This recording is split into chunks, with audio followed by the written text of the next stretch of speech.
Hello everyone, welcome to the channel the Zorawar classes. और आज की जो एक क्लास रहने वाली है बहुत ही इंपॉर्टेंट क्लास होने वाली है, क्योंकि आज हम इस क्लास में डिस्कस करने वाले हैं लास्ट ईयर रीजनिंग के जो 10 क्वेश्चन पूछे गए थे केवीएस पीआरटी के एग्जाम में। उससे पहले मैं आपको बता दूं, अगर आप फर्स्ट टाइम ये वीडियो देख रहे हैं तो 8638008832 आप इस नंबर पे मुझे अपना नाम लिख के भेज दें, ताकि मैं आपको अपने व्हाट्सएप ब्रॉडकास्ट चैनल से जोड़ सकूं और टाइम टू टाइम आपके पास हमारी वीडियो जो प्रिपरेशन हम कर रहे हैं पिछले 1-1.5 महीने से, उसके लिंक्स टाइम टू टाइम आप लोगों के पास आ सके उन वीडियोस के। ठीक है, और नंबर तभी भेजना, एक बार जाके चैनल चेक करो, चैनल पे प्लेलिस्ट बनी हुई है। अगर आपको वीडियो समझ आती है, साइंस, ईवीएस, मैथ्स, बहुत सारे सब्जेक्ट्स की प्लेलिस्ट बनी हुई है, चेक कर लेना एक बार। अगर आपको समझ आता है कि हाँ भाई इन सब चीज़ों से आपकी हेल्प हो सकती है तभी भेजना, वरना मत भेजना। नीचे डिस्क्रिप्शन में आपको टेलीग्राम चैनल का लिंक मिल जाएगा केवीएस प्रिपरेशन के नाम से, उसे भी ज्वाइन कर लेना साथ साथ में। ठीक है, वहाँ पे भी सारी अपडेट वगैरह, जितने भी आपके लेटर्स वगैरह होते हैं केवीएस रिलेटेड, वो सारे वहाँ पे हम टाइम टू टाइम भेजते रहते हैं। चलिए फ्रेंड्स, आज की जो क्लास है वो स्टार्ट करते हैं। और ये क्लास जितनी पीआरटी के लिए इंपॉर्टेंट है उतनी ही इंपॉर्टेंट टीजीटी के लिए भी है, क्योंकि पीआरटी में तो 10 नंबर की रीजनिंग आती है, अगर बात करें टीजीटी की तो वहाँ पे आती है 40 नंबर की।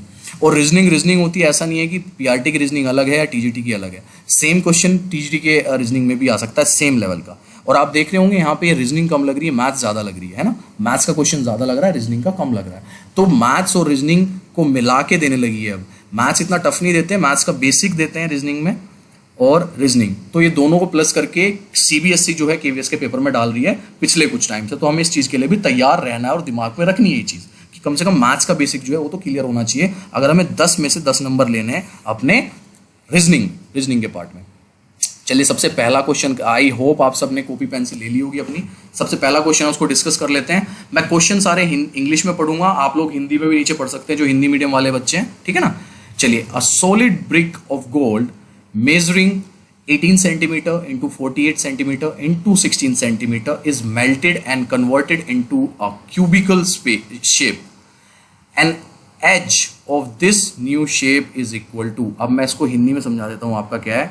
एक हमारे पास क्यूबिकल क्या कहते हैं, क्यूबॉइड शेप में, क्योंकि ब्रिक शेप में ना, सॉलिड ब्रिक शेप में हमारे पास एक गोल्ड होता है, उसको पिघलाकर हम किस में बदल देते हैं, हम बदल देते हैं क्यूब शेप में। क्यूब की सारी साइड्स इक्वल होती हैं, आपको पता होगा, और क्यूबॉइड की सारी साइड्स इक्वल नहीं होती है। जो ब्रिक होती है वो हमारी किसकी शेप में होती है, क्यूबॉइड की शेप में होती है। और अगर मैं बात आपसे करूं कि वॉल्यूम ऑफ क्यूबॉइड क्या होती है, तो वो होती है L into B into H, length into breadth into height. और अगर मैं वॉल्यूम आपसे पूछूं कि क्यूब की क्या होती है, तो वो हम सबको पता है, वो होती है ए क्यूब, यानी कि जो उसकी साइड होती है उसकी क्यूब। सिंपल सी बात है, इतनी चीज़ सबको पता होगी यहाँ पे, है ना। तो उसके बाद पूछा है कि इसको पिघलाकर ये बना दिया है, मतलब कि ये जो फॉर्मूला है इसको पिघलाकर ये बना दिया, यानी कि ये दोनों फॉर्मूले इजिकल टू में आ जाएंगे, L into B into H is equal to a cube. भाई इस चीज़ से इसको पिघलाया, सिंपल सी बात मान के चलो कि कोई भी एक पत्थर की चीज़ है, उसको तोड़ के रेत बना दिया हमने, ठीक है, और एक गिलास में डाल दिया, तो वॉल्यूम जो होगी दोनों की सेम ही होगी ना। ये रेत बन गया ये पत्थर, और यहाँ पे डाल दिया, तो वेट तो दोनों का सेम होगा, वॉल्यूम जो है दोनों की सेम होगी, वो चेंज थोड़ी हो जाएगी। तो सिंपल सा क्या किया है कि क्यूबॉइड से क्यूब बना दिया, तो वॉल्यूम जो है वो तो सेम ही रहेगी। अब जब हम मल्टीप्लाई करते हैं इनकी वॉल्यूम को, हम मल्टीप्लाई करते हैं 18 into 48 into 16 is equal to a cube. A cube क्यों? क्योंकि वो जो है उन्होंने क्यूब शेप में बदल दिया, और पहले क्या थी, वो थी पहले क्यूबॉइड शेप, ब्रिक की शेप में थी। तो सिंपल सा जब हमने ये मल्टीप्लाई किया 18 इंटू 48 इंटू 16, तो हमारा आंसर आता है 13,824 इजिकल टू ए क्यूब। तो सिंपल सा ये देख लो भैया, ये चारों ऑप्शन में से ये वाला आंसर है, ये किसकी क्यूब है। अगर 20, सबसे पहला ऑप्शन देख लेते हैं, अगर 24 की मैं क्यूब देखूं करके, तो लो जी पहले वाले में ही आंसर आ गया। जब मैंने 24 की क्यूब की है तो वो 13,824 आ रहा है, तो इसका आंसर 24 हो गया। ठीक है ना। तो आप थोड़ा सा अनुमान लगा के वो स्टार्ट कर दो। मैं तो हमेशा यही मानता हूँ कि पहले ऑप्शन से स्टार्ट करो। तो अब इसमें हमने क्या किया है, हमने ऑप्शन से आंसर निकाला है। या तो फिर ये कर लो कि भैया तुम्हें याद होना चाहिए, तरीका आना चाहिए कि इसकी क्यूब को कैसे सोल्व करते हैं, जो कि एक टफ चीज़ है। तो मैंने यहाँ तक तो बता दिया आपको कि 13,824 कैसे आया, सिंपल सा इनको मल्टीप्लाई करके, और उसकी ए क्यूब निकालनी है हमें। ठीक है, तो किस इनमें से किस नंबर की क्यूब जो है वो 13,824 आएगी, उसका आंसर हो गया 24। बोलो समझ आया कि नहीं आया। भाई लास्ट में ना एक ज़रूर फीडबैक देना कि आप लोगों को कितने क्वेश्चन समझ आए हैं, कितने नहीं आए हैं, ठीक है, ताकि मैं उन क्वेश्चंस को फिर से अलग, मतलब इस टॉपिक पे एक अलग से ही प्रॉपर फिर सारे 10-15 क्वेश्चन ऐसे ले लूं और उस पे ही एक बना दूं। आज तो हम सिर्फ प्रीवियस ईयर पेपर जो है वो सोल्व कर रहे हैं। समझ आ गया जी, सिंपल सा 24 आ गया इसका आंसर। क्वेश्चन नंबर सेकंड ले लेते हैं। क्वेश्चन नंबर सेकंड है आपका डायरेक्शन का, जो कि एक बड़ा क्वेश्चन है थोड़ा। और डायरेक्शन के क्वेश्चन में मैं आप सबको बता दूं कि आपकी डायरेक्शन बहुत क्लियर होनी चाहिए कि ये नॉर्थ है, ये साउथ है, ये ईस्ट है और ये वेस्ट है। दिमाग में बहुत क्लियर होना चाहिए। और आप जिस डायरेक्शन में चल रहे हैं, आपका राइट क्या है और लेफ्ट क्या है, ये बहुत अच्छे से आपको क्लियर होना चाहिए। अगर ये दोनों चीजें, एक तो डायरेक्शन क्लियर नहीं होगी आपको अच्छे से, और आपका राइट और लेफ्ट क्लियर नहीं होगा, तो आपका क्वेश्चन का आंसर कभी नहीं आएगा, चाहे कितनी भी कोशिश कर लेना। चलें स्टार्ट करें, स्टार्ट करते हैं। A man is standing near a clock tower. तो ये क्लॉक टावर मान लेते हैं कि यहाँ पे जो है एक आदमी खड़ा है। He moves southwards to reach a point P 8 kilometre from the clock tower. यहां से वो साउथ की तरफ चलता है। मैंने बताया था ना आपको, मैं यहां बना देता हूं छोटा सा, ये नॉर्थ है, ये ईस्ट है, ये साउथ है और ये वेस्ट है। तो नीचे की तरफ जाएगा क्योंकि साउथ जो है नीचे की तरफ है, तो नीचे की तरफ चलता है कितना, 8 किलोमीटर, ठीक है। और उसके बाद वो वहां पे एक पी पॉइंट है, वहां पहुंच जाता है। अब ये उस पी पॉइंट से राइट टर्न करता है। अब बच्चे यहां पे गलती करते हैं कि राइट ये वाली साइड होगी या राइट ये वाली साइड होगी।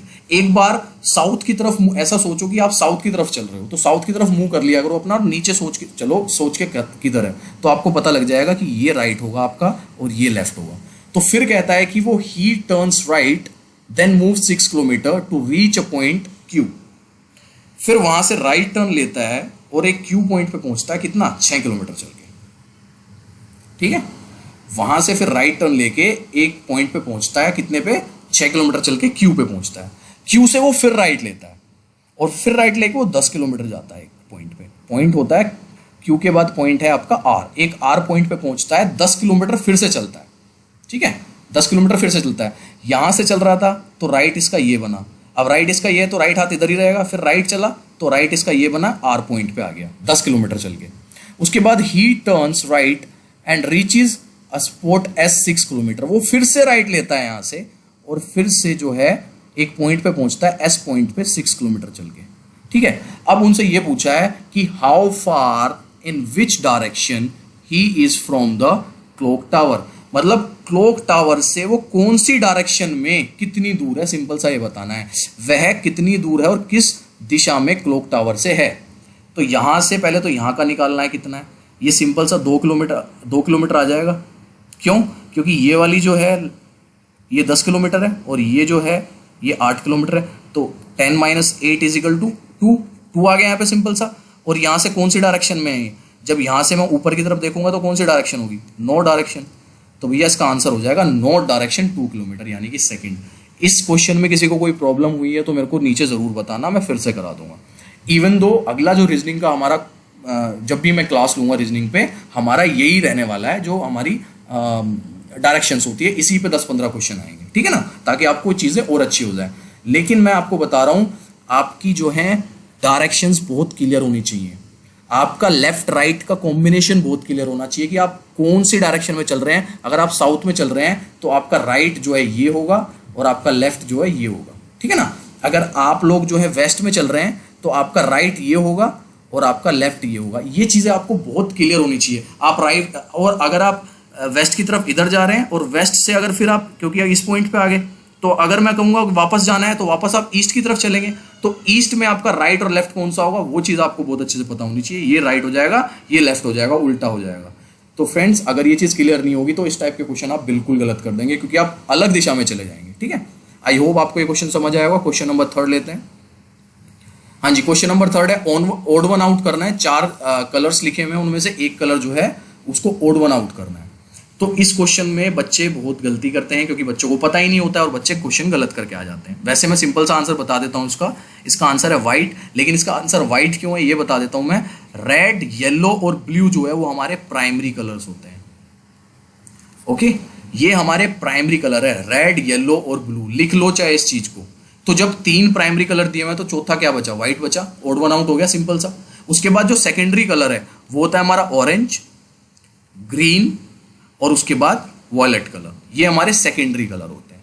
तो भैया ये प्राइम कलर्स याद रहने चाहिए। 3 प्राइम कलर्स है हमारे, रेड, येलो और ब्लू। और सेकेंडरी कलर की अगर बात करूं तो वो है हमारे ऑरेंज, ग्रीन और वॉयलेट।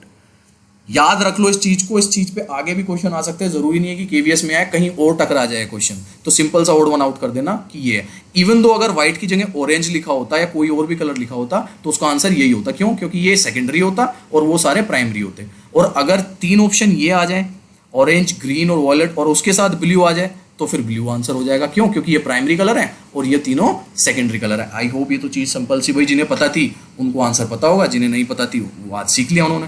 ठीक है, चलिए नेक्स्ट क्वेश्चन पे चलते हैं अपने। जब ओड वन आउट का एक सेशन लेंगे हम, उसमें कम से कम 50-60 क्वेश्चन लेंगे और ऐसी 4-5 सीरीज रखेंगे ओड वन आउट की, उसमें ऐसे ऐसे अच्छे अच्छे क्वेश्चन हम लेके चलेंगे। Question number 4। अब इस क्वेश्चन को भी बच्चे बहुत ज्यादा गलत करते हैं। देखो, इस क्वेश्चन को करने के 2 तरीके हैं। एक तो है कि आप ग्राफ बना लो, यहाँ पे डायग्राम बना के क्वेश्चन सोल्व करो, और दूसरा तरीका है कि इसको ना आप अपने पे ले जाओ, अपने घर पे ले जाओ कि इंदर इंदर मैं हूं, सहज सहज मैं हूं, या इस तरीके से करके अगर आप करोगे तो भी आंसर आ जाएगा। उसमें आप कॉपी पेंसिल उठाने की जरूरत ही नहीं पड़ेगी। लेकिन अगर आप लोग डायग्राम की हेल्प से करना चाहते हैं तो उससे भी कर सकते हैं। अब डायग्राम की हेल्प से मैं करके दिखाता हूं, क्योंकि भाई मेरे को आपकी फैमिलीज का तो पता नहीं है कौन कैसे क्या है। डायग्राम से करते हैं। Inder is a man.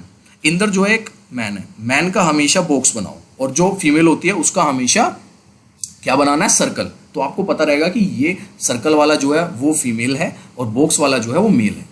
तो सहज वुमन, सहज मदर, यानी कि सहज की जो मदर होगी, सहज की जो मदर है ये सहज हो गई। ठीक है, इसकी जो मदर है, मदर होगी तो वो भी सर्कल में आएगी क्योंकि लेडी है। Mother is daughter of Inder's mother sister, मतलब कि ये भी किसी की, जो इसकी मम्मी है वो भी एक महिला की बेटी है। ठीक है ना, बात समझ आ रही है? सहज मदर यानी कि सहज की मदर इज डॉटर, ये भी तो फिर ये बोल दिया ना, ये भी डॉटर है किसी की। इज डॉटर तो इनकी डॉटर है, ऑफ इंदर्स मदर सिस्टर, मतलब कि ये जो इंदर होगा ये इनका बेटा है। इंदर यहां पे बॉक्स बना दिया मैंने। इंदर ये क्या है? ये सन है किसका? इनका। और ये किसकी बहन है? ये बहन है इनकी। और इनकी बेटी कौन है? इनकी बेटी है सहज की मम्मी। सहज की जो मदर है वो इनकी बेटी है। बात समझ आ रही है? डायग्राम समझ आया सिंपल सा, कि इंदर की जो मम्मी है, इंदर की मम्मी की बहन की बेटी है सहज। ये एक डायग्राम इस तरीके से आपको बनाना पड़ेगा, और इसको आप अपनी फैमिली पे भी ले सकते हैं। मैंने तो ये क्वेश्चन जब सोल्व किया था, मैं बताऊं आपको, मैंने डायग्राम नहीं बनाया था, मैंने अपनी फैमिली पे लिया था कि भाई मैं हूं इंदर, मेरी मम्मी की बहन मैंने सोच ली कौन है? ठीक है, सुनीता आंटी है। उनकी बेटी मैंने सोच ली कौन है? एक पूनम दीदी है। और उनकी जो बेटी होगी वो मेरी क्या लगेगी? तो वो मेरी क्या लगेगी? वो मेरी लगेगी नाइस। यही क्वेश्चन में पूछा, वो मेरी भतीजी लगेगी, तो उसका आंसर हो जाएगा बी।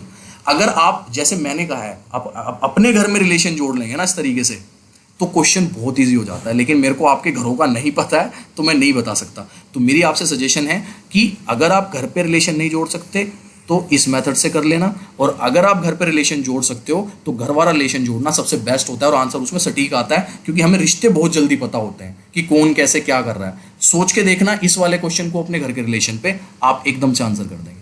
ठीक है, और अगर इसमें डायग्राम में कुछ प्रॉब्लम हुई है तो जब इस तरीके के क्वेश्चन करेंगे, जब 10-15 क्वेश्चन हम डायग्राम से करेंगे तो वो चीज़ भी हमारी क्लियर हो जाएगी। क्वेश्चन नंबर 5 पे चलते हैं। क्वेश्चन 5 आपका डिक्शनरी से है, इंग्लिश डिक्शनरी से क्वेश्चन आते हैं। यहाँ पे 5 वर्ड दिए हुए हैं, होपफुल, हेल्पफुल, हेल्दी, हीलिंग और हीटिंग। अब इन 5 में से बोला है कि इन 5 में से डिक्शनरी को अगर हम देखा जाए तो 3rd प्लेस पे कौन सा आएगा? If we arrange these words in dictionary order, तो 3rd प्लेस पे इनमें से कौन सा आएगा? तो भाई देखो, जो ये एच है, सब में एच है, यानी कि सारे पहले। और इसमें बता दूं, आप ना अल्फाबेट्स भी जरूर लिख लेना अगर आपको थोड़ी सी मुश्किल हो। वैसे इसमें अल्फाबेट्स लिखने की जरूरत नहीं है, बट स्टिल आप ABCD करके लिख लेना। उसके बाद ई ओ, ये ओ वाला तो 5th हो गया, सिंपल सा। समझ आ गया कैसे आया ये 5th? क्योंकि ई सारी पहले आएंगी, ओ बाद में आएगा, तो सिंपल सा 5th हो गया। 5th तो हमें पता लग गया कौन सा है इनमें से। अब ई यहाँ है, ई यहाँ है, ई यहाँ है, ई यहाँ है, तो हमें ये भी पता लग गया कि ये सारे जो है सेकंड हो सकते हैं। उसके बाद एल, ए। अब ए वाले एल से पहले आएंगे, तो हमें पता लग गया कि हेल्पफुल जो है वो है हमारा 4th। ठीक है, क्योंकि एल आया है तो ए के बाद आएगा ना एल, तो हमें तो पहले से लेके चलना है। अब HE यहाँ पे, HEA यहाँ पे, HEA यहाँ पे। उसके बाद एल है, यहाँ पे एल है और यहाँ पे टी है, तो हमें पता लग गया कि भैया 3rd जो है वो हमारा टी वाला है, यानी कि हीटिंग इसका आंसर हो जाएगा। 3rd ही तो पूछा था उन्होंने, तो ए इसका आंसर हो जाएगा। बात समझ आई जी? क्या कह रहा हूं, कैसे कह रहा हूं, समझ आई चीज? हीटिंग एज कैसे आंसर होगा इसका? क्योंकि हम पीछे से चल रहे हैं ना, ओ निकाला हमने सबसे पहले, क्योंकि ओ तो लास्ट होगा, ई था सब में तो 5th आ गया। फिर हमने ई के बाद एल निकाल दिया, क्योंकि सब में ए था तो यहाँ एल आया था, तो हमने 4th कर दिया। अब यहाँ पे सारे एच ई ए था, उसके बाद यहाँ तो एल है, यहाँ भी एल है, लेकिन यहाँ पे टी है, तो टी वाला जो हो गया वो 3rd हो गया, इसका आंसर हीटिंग हो गया। ऐसे कर सकते हैं, सिंपल सा है बहुत ही। अगर इसमें फिर ये पूछते कि आप इसको 1 2 3 करके असेंडिंग या डिसेंडिंग ऑर्डर में लगाओ, तो वैसे भी क्वेश्चन बन जाते हैं, आप वैसे भी जवाब दे सकते हैं। आपसे पूछते 5th क्या है, तो 5th आप होपफुल बता, 4th आप हेल्पफुल बता सकते हैं, सारी चीजें बता सकते हैं डिक्शनरी के ज्ञान से। ठीक है जी, क्वेश्चन हो गया सिंपल सोल्व। क्वेश्चन नंबर 6 ले लेते हैं भाई। ये क्वेश्चन में टाइम लगेगा आप लोगों को समझने में, उसको जरूर समझना, बहुत इंपॉर्टेंट क्वेश्चन है। सेम क्वेश्चन मैथ्स में भी पूछा जाता है, सेम क्वेश्चन मैथ्स में पूछा जाता है। ये है क्यूब का क्वेश्चन, और आपको पता होगा ये क्वेश्चन आपने बहुत जगह देखा होगा, लेकिन क्वेश्चन को सोल्व करने में पसीने छूट जाते हैं और आप गड़बड़ कर देते हैं। आज फॉर्मूला बताने वाला हूं मैं इसका, सिंपल सा, वो फॉर्मूला याद कर लेना। आज के बाद किसी भी, चाहे यहाँ कुछ भी लिखा आ जाए, यहाँ पे कुछ भी लिखा आ जाए, कोई भी नंबर, आप इस क्वेश्चन को गलत नहीं करेंगे। चलिए स्टार्ट करते हैं। यहाँ पे लिखा है cube of side 8 centimetre is painted red on all side. एक क्यूब है, यहाँ पे मैं क्यूब बना देता हूँ छोटा सा समझाने के लिए, ठीक है ना। ये क्यूब बना दिया मैंने, ये सारी साइड से जो है पेंट किया हुआ है, किससे? रेड कलर से। और इसकी जो क्यूब की साइड है, क्योंकि क्यूब की सारी साइड इक्वल होती है आपको पता होगा, तो क्यूब की जो साइड है वो है 8 सेंटीमीटर। इसको थोड़ा बड़ा बना के समझाता हूं मैं आपको।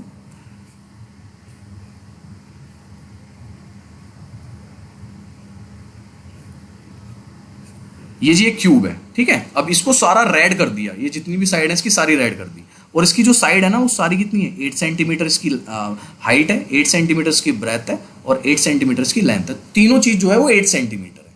अब ये कहते हैं it is then cut into smaller cubes. इसको कट कर दिया स्मॉलर क्यूब्स, किसके? दो ऑफ ईच 2 मतलब 2 सेंटीमीटर की उसमें।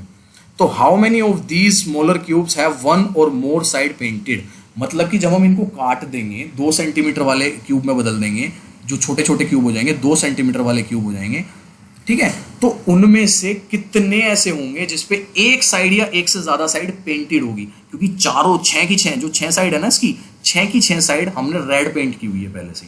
तो ऐसा क्वेश्चन बनता है 1 का, ऐसा आ जाता है कि 1 साइड पेंटेड, ऐसा आ जाता है 1 और 2 साइड पेंटेड, 1 और मोर साइड पेंटेड। इस तरीके से क्वेश्चन आपका जो है बन जाता है। तो हमें यहाँ पे ये बताना है कि अगर एक भी साइड पेंट है तो ऐसी कितनी है? 1 साइड हो, 2 साइड हो, 3 साइड हो, 4 साइड हो, ऐसी कितने 2 सेंटीमीटर वाले क्यूब बनेंगे। इसको हमने काट काट के ऐसे बदल लिया 2-2 सेंटीमीटर के क्यूब में। अब मैं बता देता हूँ हमें पता कैसे लगेगा कि 2-2 सेंटीमीटर के क्यूब कैसे करेंगे। भाई ए क्यूब आंसर इसका वो होता है वॉल्यूम, तो ए क्यूब जब हम 8 सेंटीमीटर वाले करेंगे तो 512 आएगा, और जब हम 2 सेंटीमीटर वाले के करेंगे तो इसका आएगा 8, और जब 8 को मैं 512 से डिवाइड करूंगा तो आंसर आएगा 64। ठीक है, आंसर आएगा 64। तो 64 कुल क्यूब डिवाइडेड हो जाएंगे 8 सेंटीमीटर वाले क्यूब से। जब हम 2 सेंटीमीटर वाले क्यूब बनाएंगे तो 64 क्यूब्स में डिवाइड हो जाएगा। ये बात समझ आई मैंने कैसे किया? मैं फिर समझाता हूं। मैंने 8 सेंटीमीटर वाले क्यूब की वॉल्यूम ले ली, 8 इंटू 8 जो कि 512 आ गई। सिंपल है, ध्यान से समझना क्वेश्चन को, प्लीज ध्यान से समझना। और फिर जिसमें हम डिवाइड करने वाले हैं 2 इंटू 2 वो आ गई 8। ठीक है, इसमें डिवाइड करना है ना हमें इसको सबको। तो अब मैं क्या करूंगा कि मेरी 8 सेंटीमीटर वाले कितने क्यूब बनेंगे 512 में से? तो सिंपल सा है ना, 512 से 8 को डिवाइड कर दूंगा, आंसर आ जाएगा 64। यानी कि हमारे जो क्यूब आ रहे हैं वो आ रहे हैं 64, सिंपल से। ठीक है, तो हमारे नंबर ऑफ क्यूब्स क्या हो गए? 64 क्यूब्स हो गए, जो कि 8 सेंटीमीटर वाले क्यूब से 2 सेंटीमीटर वाले क्यूब में जब हम चेंज कर रहे हैं। अब ये बताना है कि 64 में से कितने क्यूब 1 और मोर, एक या उससे ज्यादा साइड पेंटेड है, क्योंकि 64 वाला जो 8 सेंटीमीटर वाला क्यूब था वो चारों तरफ से 6 की 6 तरफ से रेड पेंट से पेंटेड था। ठीक है जी, बात समझ आ गई इतनी? अब इसको यहां भूल जाओ, मैंने इतना बता दिया ना 64 वाला। अब इसको भूल जाओ, 64 डिवाइड हो गए। अब जो मैं फॉर्मूला बता रहा हूं बस वो फॉर्मूला याद रखना है, उससे आप हर तरह के क्वेश्चंस कर सकते हैं कि यहाँ क्या डिजिट है और यहाँ क्या डिजिट है, कुछ भी है, और आपसे क्वेश्चन क्या पूछा गया, हर तरह के क्वेश्चन कर देंगे आप। अब समझ लो भाई, बहुत इंपॉर्टेंट क्वेश्चन है, फिर बता रहा हूं। एक तो होता है इसका ड्रामेटिकल मैं आपको ग्राफ बना के पूरा प्रेजेंटेशन बताऊं ऐसे ऐसे करके, उसमें क्या होगा, वो चीज़ अगर लाइव है तो शायद ज़्यादा समझ में आ सकती है। मैं इंटरनेट के थ्रू या यहाँ पे यूट्यूब के थ्रू आपको वो चीज़ ज़्यादा क्लियर नहीं कर सकता, ठीक है। तो इस वाले चीज़ को मैं रहने देता हूँ, मैं आपको आता हूँ फॉर्मूले वाले पे। तो भाई 64 डिवाइडेड है। अब इस 64 को निकालने का एक और तरीका है, साइड ऑफ बिग क्यूब, ठीक है, divided by side of small cube. इससे क्या होगा, इससे आ जाएगा हमारा n। हमें n निकालना है। जो हमारे फॉर्मूले बेस्ड होंगे ना, वो सारे किस पे बेस्ड होंगे, वो n पे बेस्ड होंगे। तो सबसे पहले हमें n निकालना है। अब n निकालने के लिए साइड ऑफ बिग क्यूब क्या है, 8 सेंटीमीटर, तो 8 लिख लेंगे। और divided by side of small cube क्या है, 2 सेंटीमीटर, तो 2 लिख लेंगे। तो n की वैल्यू हमारे पास क्या आ गई, 4 आ गई। ये चीज़ समझ आ गया, n की वैल्यू हमारे पास क्या आ गई, 4 आ गई। तो जब n की वैल्यू 4 आ गई तो एक ये लिखते रहना, जो फॉर्मूलेज में लिख रहा हूँ ये सारे लिखते रहना अपनी कॉपी में, जो नोट्स बना रहे हैं आप रीजनिंग के। n की वैल्यू आ गई हमारी 4। अब अगर मैं कहूँ कि नंबर ऑफ स्मॉल क्यूब्स निकालने हैं मुझे, नंबर ऑफ स्मॉल क्यूब्स, तो इसका फॉर्मूला होता है सिंपल सा n क्यूब। इसका सिंपल सा फॉर्मूला है n क्यूब। तो अब मैं यहाँ से 8 सेंटीमीटर वाले ब्लॉक से कितने नंबर ऑफ स्मॉल क्यूब्स बनेंगे वो निकाल सकता हूँ। तो n क्यूब क्या हो जाएगा मेरा, 4 का क्यूब, और 4 का क्यूब क्या हो गया मेरा 64। तो वही 64 आंसर आ गया ना, सिंपल सा। या तो हमने वॉल्यूम को डिवाइड किया था दोनों तरफ से तब आंसर निकाला था, या मैं ऐसे भी निकाल सकता हूँ कि सिंपल सा पहले n निकाल लूंगा। n निकालने का फॉर्मूला है side of big cube divided by side of small cube, उससे मेरा n आ गया। और n निकालने के बाद मैं नंबर ऑफ स्मॉल क्यूब्स निकाल सकता हूँ। यहाँ पे कुछ भी नंबर रख लो, आपके नंबर ऑफ स्मॉल क्यूब्स आ जाएंगे, जो कि मेरे 64 आ गए, ठीक है। ये चीज़ हमने पहले भी कर ली थी। अब क्वेश्चन क्या कहता है, क्वेश्चन कहता है कि एक या एक से ज़्यादा पेंटेड साइड का निकालना है हमें। ये क्वेश्चन थोड़ा सा लंबा है, समझा रहा हूँ, लेकिन एक बार समझ आएगा, आप इसको एक एक मिनट में कर देंगे इस क्वेश्चन को। इसका फॉर्मूला होता है 0 साइड पेंटेड निकालने का फॉर्मूला होता है n-2 की क्यूब। ये लिख लेना भाई। एक साइड पेंटेड निकालने का फॉर्मूला होता है 6 ब्रैकेट में n-2 का स्क्वायर। 2 साइडेड निकालने का फॉर्मूला होता है 12 n-2। और 3 साइड का फिक्स होता है कि 8 होंगी। क्यों होंगी 8? ये फिक्स होता है हमेशा कि 3 साइड जो पेंटेड होगा क्यूब, वो क्यों 8 होगा, क्योंकि जब आप एक क्यूब देखते हो तो उसकी 8 साइड होती है, 8 एजेस जो है ना क्यूब की वो 8 होती हैं। आपने पढ़ा होगा बचपन में कि फेसेस 6 होते हैं, जो आपकी कॉर्नर है वो 8 होते हैं, और एजेस जो है वो 12 होती है। एजेस होते हैं किनारे, और कॉर्नर जो है, सॉरी मैं एजेस बोल दिया था, जो कॉर्नर है वो 8 होते हैं क्यूब के, तो वो फिक्स होते हैं, ठीक है। तो 8 के 8 क्यूब, 3 साइड क्यूब जो ये होंगे ना, कोने होंगे, वो 3 साइड होते हैं। ये फिक्स होता है कि 3 साइड वाले तो हमेशा 8 ही होंगे। तो भैया इसका स्क्रीनशॉट ले लो, बाद में नोट्स में लिख लेना जैसे करना है। यही है वो जो बहुत इंपॉर्टेंट है, और सारे इस तरह के क्वेश्चन का आंसर आएगा, ठीक है। ये लिख लिया आपने, ले लिया स्क्रीनशॉट। अब कर लेते हैं क्वेश्चन सोल्व। n की वैल्यू हमारी क्या आ गई थी, n की वैल्यू आ गई थी हमारी 4। उसके बाद कहता है कि 1 और मोर, यानी कि एक से अधिक देखने हैं। तो 1 का फॉर्मूला क्या था, 1 का फॉर्मूला था 6 n-2 का स्क्वायर। मेरे पास 6 है, n कितना था 4, 4 - 2 यानी कि 2 का स्क्वायर, यानी कि 6 × 4 = 24। तो 1 वाले कितने आ गए हमारे पास, 1 वाले आ गए जी 24। अब 2 वाले देख लेते हैं, क्योंकि एक या एक से अधिक बोला है ना उन्होंने। तो 2 वाले का फॉर्मूला क्या था, 12 n-2। तो यहाँ 12 n-2 कितना हो गया, 4 - 2 यानी कि 2, 12 × 2 = 24 अगेन। तो 2 वाले भी कितने हो गए, 24 हो गए। और 3 का मैंने बताया हुआ है कि 3 के फिक्स रहते हैं 8। अब इन तीनों को प्लस कर दो, आपका आंसर आ जाएगा 56। 24 × 24 सॉरी 24 + 24 48 + 8 56, 56 आंसर हो गया। किसी भी तरीके का आंसर निकाल सकते हैं आप उन फॉर्मूलों से। n को निकालना है आपको पहले, सिंपल सा n निकालने का फॉर्मूला मैंने बता ही दिया आपको। और अब निकाल के देख लेना, इस तरह के जितने भी क्वेश्चन हो आपके पास, या कोई सीरीज करके देख लेना, गूगल कर लेना, कुछ भी कर लेना, ये सिंपल से फॉर्मूले लगा देना, आपके आंसर आ जाएंगे हर तरीके के। इवन कई बार क्या होता है, यहाँ पे ये ना पूछ के ना सिर्फ ये पूछ लेता है 1 साइड पेंटेड, तो 1 साइड पेंटेड का आंसर हो जाएगा 24, उसका आंसर हो जाएगा 24, ठीक है। 2 साइड पेंटेड पूछ सकते हैं, 2 साइड पेंटेड का आंसर हो जाएगा 24। 1 और 2 साइड पूछ सकते हैं, उसका आंसर हो जाएगा 48, क्योंकि 24 + 24। और आपसे ये भी पूछ सकते हैं कि 0 साइड पेंटेड, तो 0 साइड पेंटेड का फॉर्मूला बता दूं मैं आपको, n-2 की क्यूब। अगर 0 साइड पूछते हैं तो उसका फॉर्मूला है n-2 की क्यूब। n कितना था हमारे पास, 4 - 2 की क्यूब, यानी कि 2 की क्यूब हो गया 8, उसका आंसर हो जाएगा 8। कि एक भी नहीं रंगा हुआ है जो अंदर है, जो इस क्यूब के अंदर है, बिल्कुल एक भी नहीं रंगा हुआ है, उसका फॉर्मूला ये है, उसका आंसर यहां पे 8 हो जाएगा। आई होप आपको ये चीज बहुत अच्छे से क्लियर हुई होगी, ये क्वेश्चन बहुत अच्छे से क्लियर हुआ होगा। अगर नहीं हुआ है ना तो एक बार 2-3 बार फिर से रिपीट करके देख लेना, आप इस तरीके का क्वेश्चन गलत नहीं करेंगे आज के बाद लाइफ में। चले जी नेक्स्ट पे, क्योंकि लंबी हो रही वीडियो, मुझे टाइम खराब करना बिल्कुल पसंद नहीं है। एक ये क्वेश्चन आया था, ये सीरीज के टाइम पे मैंने आप लोगों को क्वेश्चन दिया था करने के लिए एज अ होमवर्क, और ये बड़ा ही बेतुका और अजीब सा क्वेश्चन था। मुझे नहीं पता इस टाइप का क्वेश्चन सीबीएसई ने केवीएस के एग्जाम में क्यों दिया। ठीक है, अगर आप लोगों का आंसर आ गया था उस टाइम पे तो आंसर नीचे बता दो क्या था 1 2 3 4 में से, मैं इसको सोल्व करके आप लोगों को बता देता हूं जिनका नहीं आया था।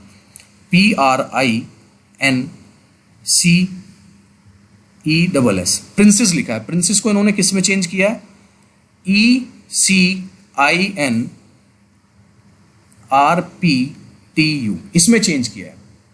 ठीक है, और हमें फिर स्पाइस जेट को यानी कि SPICEJET को चेंज करना है क्वेश्चन मार्क में, हमें पता नहीं है किस चीज में। ठीक है, हमें चेंज करना है उसमें। तो पहले हम देख लेते हैं इन दोनों का रिलेशन क्या है, इन दोनों का रिलेशन क्या है। भाई इन्होंने क्या किया है कि ये जो R है ना, ये इन्होंने पीछे की साइड यहाँ 4th पे लिख दिया है, तो ये जो हम P है ये भी हम क्या करते हैं यहाँ 4th पे लिख देते हैं। ठीक है, तो ये P यहाँ जाएगा, सॉरी ये R जो है यहाँ जाए, मतलब ये वाला P यहाँ जाएगा क्योंकि ये R इनका यहाँ था, और ये P जो है इन्होंने यहाँ कर दिया है, यानी कि फर्स्ट वाला यहाँ पे थर्ड लास्ट कर दिया, तो यहाँ पे ले आएंगे हम इसको S को। भाई रीजनिंग देखो ऐसे ही होती है, मैं प्रोफेशनल नहीं हूँ, मैं प्रोफेशनल टीचर नहीं हूँ, मैं आपको सिर्फ तरीका बता सकता हूँ कि कैसे सोल्व हुआ है, तो बहुत ही प्रोफेशनल तरीके से नहीं बता पा रहा हूँ मैं इसको, लेकिन हाँ सोल्व कैसे किया है वो जरूर बता रहा हूँ। ठीक है, सिंपल मेरा तरीका यही है करने का। उसके बाद इन्होंने देखो ये I जो है एज इट इज लिखा हुआ है, तो हम भी इस I को यहाँ पे एज इट इज लिख देते हैं। इन्होंने N एज इट इज लिखा हुआ है, तो हम भी C को यहाँ पे एज इट इज लिख देते हैं। वही वाला जो यहाँ पे फॉर्मूला लगा होगा वही फॉर्मूला लगाना है हमें सेम यहाँ पे। ठीक है, उसके बाद आता है C, तो C को लिखा है इन्होंने यहाँ पे, तो हम भी क्या करते हैं E को लिख देते हैं हम यहाँ पे, E को यहाँ लिख दिया। फिर इन्होंने इस E को लिखा है यहाँ पे, तो हम क्या करते हैं J को लिख देते हैं हम यहाँ पे, यहाँ ले आए। सिंपल सी बात आ गई भाई समझ में, इतना बन गया हमारा। ठीक है ना, JEIC देखो आ रहा है, मतलब हमारा आंसर सही आ रहा है, हम सही ट्रैक पे हैं। उसके बाद क्या आता है, उसके बाद आता है S से गए T पे, तो S से जब T पे जाओगे आप, आपका +1 हो रहा है, S के बाद T आता है, और S के बाद गए फिर आप U पे, यानी कि +2, STU यानी कि +2 कर रहे हैं। तो E से जब मैं +1 करूंगा तो मैं आ जाऊंगा F पे, और जब मैं T से +1 करूंगा, +2 करूंगा सॉरी, तो मैं आ जाऊंगा V पे। तो JEICPSFV मेरा आंसर हो जाएगा। मेरा आंसर क्या हो जाएगा, मैं दिखा देता हूं आपको, मेरा आंसर क्या हो जाएगा, ये हो जाएगा जी मेरा आंसर, दिस वन, यानी कि D ऑप्शन। आई होप आपको ये समझ आया होगा। Reasoning is all about combinations, हमें बस वो देखना है कि किस तरीके से उन्होंने किया हुआ है। ये क्वेश्चन करने में मुझे भी समय लगा था, जब मैंने उस टाइम सीरीज वाले टाइम पे किया था तो मैं भी इसमें थोड़ा सा फंस गया था। और मैं आप लोगों को बता दूं, ये 10 क्वेश्चन जो है मैंने यहाँ पे 5 मिनट कुछ समथिंग मैंने टाइम देख के किया था, 5 मिनट कुछ में मैंने 10 क्वेश्चन सोल्व कर दिए थे यहाँ पे, जिसमें से ये वाला क्वेश्चन मेरे को पहले से आता था क्योंकि मैं पहले कर चुका था। तो हम भी कोशिश करेंगे कि पेपर में 10 से पहले 10 क्वेश्चन सोल्व करने हैं, ताकि हम और बाकी बचा हुआ टाइम मैथ्स को दे सकें, क्योंकि हमारी रीजनिंग हिंदी, इंग्लिश, उसके बाद आपकी जनरल अवेयरनेस और करंट अफेयर्स, इस टाइप और पैडागोजी, इस टाइप के क्वेश्चंस आपको ज़्यादा टाइम नहीं लगेंगे। तो जहाँ टाइम बचेगा हमारा, हम वो अपने फिजिक्स के न्यूमेरिकल्स में, साइंस में और मैथ्स में टाइम दे सकते हैं, ताकि हम 150 के 150 क्वेश्चन अच्छे से अटैम्प्ट कर सकें। ये हमारी स्ट्रेटेजी रहनी चाहिए। तो रीजनिंग की जितनी प्रैक्टिस करेंगे आप, उतना ही कम टाइम आपको लगेगा। ठीक है ना, और मैं तो कह रहा हूँ 10 मिनट मान के चलो, इससे ज़्यादा बिल्कुल नहीं लेना। चलिए, आई थिंक आपको ये चीज़ समझ आ गई होगी। जो रिलेशन मैंने बताया, नहीं समझ आया फिर से जाके देख लेना और क्वेश्चन करके देख लेना, आपका आंसर आ जाएगा। क्वेश्चन नंबर 8 ले लेते हैं, बहुत ही ईजी क्वेश्चन है। What is related to 3, 4, 5 in the same way as 1, 2, 3 are related to 1, 4, 9। Simple सा है, 1 रिलेटेड है 1 से, 2 रिलेटेड है 4 से, 3 रिलेटेड है 9 से, यानी कि स्क्वायर कर रहे हैं यहाँ पे, 1 का स्क्वायर, 2 का स्क्वायर, 3 का स्क्वायर। तो इनका हमको तीनों का स्क्वायर करना है। 3 का स्क्वायर क्या हो गया 9, 4 का क्या हो गया 16, 5 का क्या हो गया 25। इसका आंसर हो जाएगा बी। सिंपल सा है। तो ये तो हमने इस तरह के क्वेश्चन, अगर आपने प्रैक्टिस की होगी नंबर सीरीज में, तो आपने एकदम पकड़ लिया होगा, है ना। नंबर सीरीज में भी हमने इस तरीके की बात की थी। चलिए क्वेश्चन नंबर ले लेते हैं 9th। अब भैया क्वेश्चन नंबर 9th है मिरर इमेज का, ये 9th क्वेश्चन है, ठीक है। क्वेश्चन नंबर 9 है मिरर इमेज का। अब मिरर इमेज करते हैं बच्चे गलत। अब मैं आप लोगों से एक रिक्वेस्ट है मेरी, इसमें मैं आपके 2 मिनट लूंगा और 2 मिनट में मैं ऐसा तरीका बताने वाला हूँ आप लोगों को कि लाइफ में आज के बाद आप मिरर इमेज गलत नहीं कर सकते। एक काम करो, जो मिरर इमेज है ना, इसको भूल जाना, इसको भूल जाओ। ये जो मिरर इमेज है इसको अपनी कॉपी पे अभी के अभी बनाओ, ऐसा ऐसे करके जैसे भी बनी हुई है, और थोड़ा डार्क बनाना ताकि पीछे जो है इसका मतलब प्रारूप आ जाए, ये छप जाए पीछे की तरफ। जल्दी से बनाओ, एक बार फटाफट बना दो इसको, थोड़ा सा डार्क करके बनाओ इस वाली चीज को बनाओ जल्दी। आपकी मिरर इमेज के आंसर करने के तरीके बताता हूं मैं, कभी लाइफ में गलत नहीं हो सकते, और मैक्सिमम 10 सेकंड में आंसर बना लिया सबने। अब आंसर दे दो खुद। अब आंसर कैसे देंगे, उसको पेज को पलट लो। अब उसको पेज को पलटते ही जो भी आपको दिखाई दे रहा है ना पीछे, वो आपका आंसर है। अब बता दो मेरे को क्या आंसर आया है। आपने बना ली होगी सबने, थोड़ा डार्क करके बनाना है, इसीलिए मैंने कहा था कि कॉपी पेंसिल लेके बैठनी है आज। डार्क करके बनाओ थोड़ा, जिसने नहीं बनाई है फिर से बनाओ, और उसको बनाने के बाद उसको पेज को पलट लो, और जो पलट के जो भी आपको दिख रहा है ना, वो आपकी मिरर इमेज है। आपको दिमाग लगाना ही नहीं है कि सी जो है वो ऐसे बनेगा, डी जो है वो कैसे बनेगा, ऐसे बनेगा, या ए जो है वो आपका कैसे बनेगा। आपको कोई दिमाग नहीं लगाना है इस चीज में। सिंपल सा जो भी दिखाई दे रहा है ना, उसको ड्रॉ कर लो और उसको पलट लो, और ड्रॉ थोड़ा सा टाइट करो ताकि वो पीछे की जो मतलब दिखे वो आपको थोड़ा सा विजिबल हो। आंसर आ गया ना सबका, ये आंसर है इसका। करके देख लेना ये चीज। इससे ज्यादा मिरर इमेज में मैं अंदर नहीं जाऊंगा क्योंकि वो आपको कंफ्यूज करेगा। ये वाली चीज भी हम सोच सकते हैं कि भाई सी इधर है लगा हुआ है, ये कर लो, डी कर लो। दुनिया आपको पता नहीं कैसे पढ़ाती है। मैंने जो तरीका बता दिया आपको, ये मिरर इमेज के लिए बेस्ट है, ये वाटर इमेज के लिए बेस्ट है। वाटर इमेज आती है वो भी सेम तरीके से होगी। ये हम ऐसे करके देख रहे हैं, वाटर इमेज हम नीचे की तरफ देखते हैं, तो जब आप पलटोगे ना उसको पलट के एक बार फ्लिप कर लेना। अगर यही तो मैं कह रहा हूँ, अगर लाइव क्लास हो ना, अगर आप सामने बैठे हुए हो ना मेरे, मतलब मैं पढ़ा रहा हूँ आपको, आप सामने बैठे हो, तो मज़ा ही अलग है उस चीज़ का। ठीक है, तो ये चीज़ आई थिंक आपको मिरर इमेज बहुत अच्छे से क्लियर होगी कि आंसर कैसे आता है। ठीक है जी, आज का लास्ट क्वेश्चन ले लें। लास्ट क्वेश्चन है आपका ये, जिसमें बोला हुआ है कि एक इमेज है सर्कल, उसके अंदर ट्राइंगल बना हुआ है।